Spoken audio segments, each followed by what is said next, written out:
This episode of Spector Creative is brought to you by Longitude. Trying to figure out where you are on a map from a north-south direction? Choose Longitude.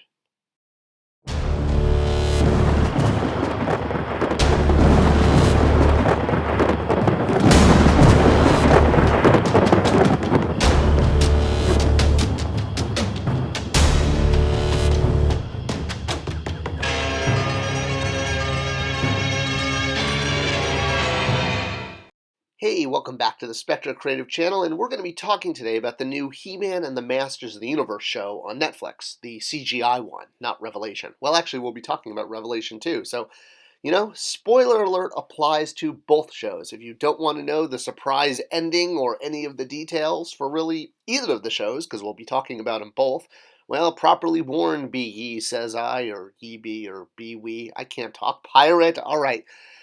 You got it? All right, so if you don't want to be spoiled, keep watching because we're going to start spoiling you. See how I did that? All right, there's two shows on Netflix right now. Well, there's lots of shows on Netflix, actually, but there's two shows that are about He-Man, which is two more than we've ever had at the same time, ever. I mean, unless you count She-Ra, but, this is specifically He-Man. Both shows have core He-Man elements. They have Prince Adam wielding a sword and turning into He-Man.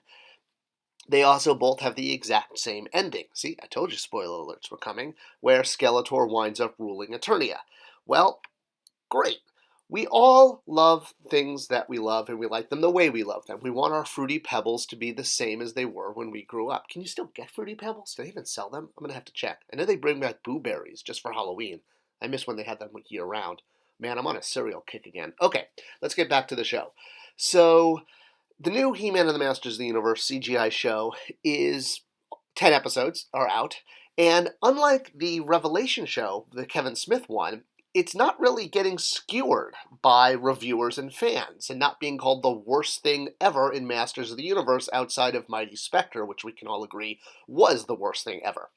All right, so the new show is about a group of teenagers or younglings or youngish kiddings.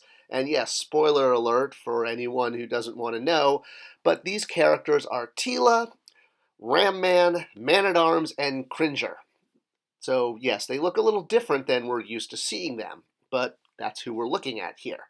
All right, so back to my ego, since that's the most important thing. I'm so honored, actually, that the show incorporated things from classics, like the real names for Ram Man and Beast Man that I came up with. How cool is that? Okay, we're done with my ego now. Let's get back to the show.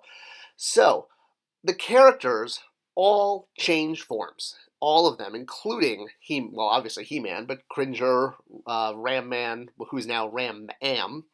I know that the change traditionally has always been He-Man's thing. Well, I guess, and She-Ra's thing, but now everybody gets to play with the power of Grayskull, because you get the power of Grayskull, and you get the power of Grayskull, and we all get to experience this change from Form A to Form B, which is a very important thing when creating toys and inspiring kids. In fact, even the bad guys get to join in.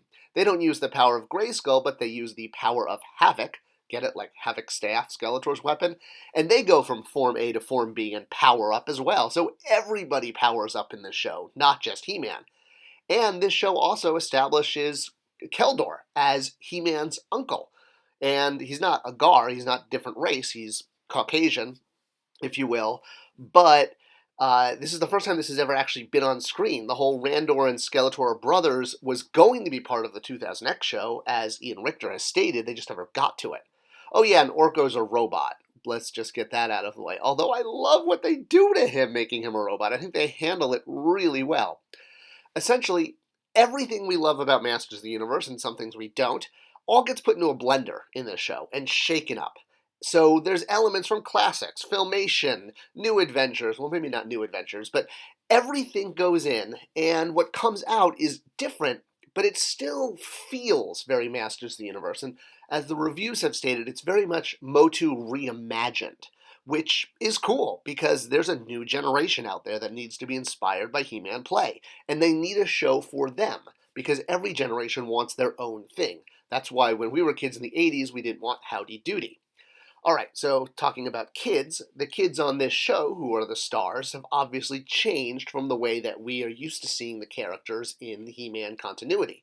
So, Duncan and Teela and Crass, who's Ram Man, all change and power up using the power of Grayskull, along with Adam, who becomes He-Man, and they leap into battle. So, very different from Filmation. I mean, Duncan is not Teela's father or adopted father. They're just coworkers, I guess. And He-Man has freckles now. So, there's a lot of differences. And what's really interesting is Revelation, the other show on Netflix, also had a lot of differences. Yet this one got really, destroyed by the critics and fans for being so different from the He-Man we all love. This was called, the end, this was going to destroy Masters of the Universe, and the reviews were terrible, and all the changes were bad because it wasn't the Masters of the Universe that we were used to. Yet this new show, the CGI show, changes so much as well. I mean, it's very He-Man, very Skeletor, but it has a lot of things that are different. I mean, first of all, Teela is now black and has giant eyes. Well, they all have giant eyes. That's because of Monster High. But even, Ram Man is now Ram Ma'am. That's her, Crass, on the left. And she has purple skin, I think. I don't know, maybe purple skin. But either way, those same gender changes are happening with this new show that happened in Revelation. So, really, in the end, the big question is, are kids going to get into the show? And are they going to get into the toys and become enamored with the brand again? Enamored? I don't think that's the word I meant. And, well, either way. So, the toys do look cool. They are absolutely aimed at kids, first and foremost. You can tell based on the articulation and the colors and the paint apps, or, rather, lack of paint apps. They don't have collector-level paint apps the way classics did. So, really, it's up in the air. Is this show going to appeal to kids? I think it will. I think it's really cool. I like it a lot. Is it the Masters of the Universe we grew up with? Heck no. It's very different. But the elements are all there.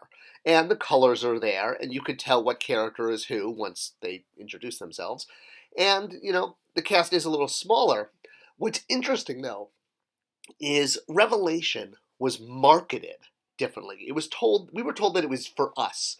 Revelation was the show for the adult who grew up with the brand. And what's interesting is when you tell someone what audience or who the audience is, it's a very different reaction. So, something like Marvel Legends or Black Series, while we tend to look at it as for the adult collector, in no way has Hasbro, and I'm using Hasbro as an example here versus Mattel, ever said these toys are for adult collectors. In fact, if you look at the actual description of them, it says they're for fans, collectors, and kids alike, ages 4 and up. So, essentially, when you tell someone a show or a toy is for them, what it does is it opens the door for them to criticize it, because you're now saying, okay, I designed this for you, so now you can say, well, that's not what I like, because you told me this was made for me. And the thing is, that is how Revelation was marketed. It was marketed very heavily as saying this is a sequel to the old shows or to, the He-Man of the 80s. This new show didn't have that. It was just, here's more He-Man content. Here's cool He-Man stuff. And that's the big difference. Revelation, we were told we were going to like it because it was meant for adults. The CGI show is just fun with He-Man on Eternia. And because the door was left open, if you will, and we were told Revelation was for adults, that opened the door to all of the criticism. With the new show, it's very different. And yeah, there's going to be content that is for adults in the sense that it has to be restricted because of, nudity or language or violence. But let's face it, kids have a way of seeking this stuff out, even when we try to keep it away from them. I mean, most people going to see the South Park movie were children. And, well, obviously adults were too, but that was what, the ticket prices jumped for. Really, at the end of the day, when it comes to content, parents are the ones that need to parent their child and restrict what content they see. Now, the new CGI show, very friendly for kids. Very appropriate. Show your kids this show. Hopefully it will get them into He-Man. I really liked it. It's very different, but my ego aside, I think it's a really awesome addition to Masters of the Universe, and I hope it lasts and gets kids playing with the brand again. Thanks for watching. I hope you enjoyed this. If you have any questions or comments, leave them below. Subscribe, ring the bell, do anything you can for the algorithm so we can all share more content.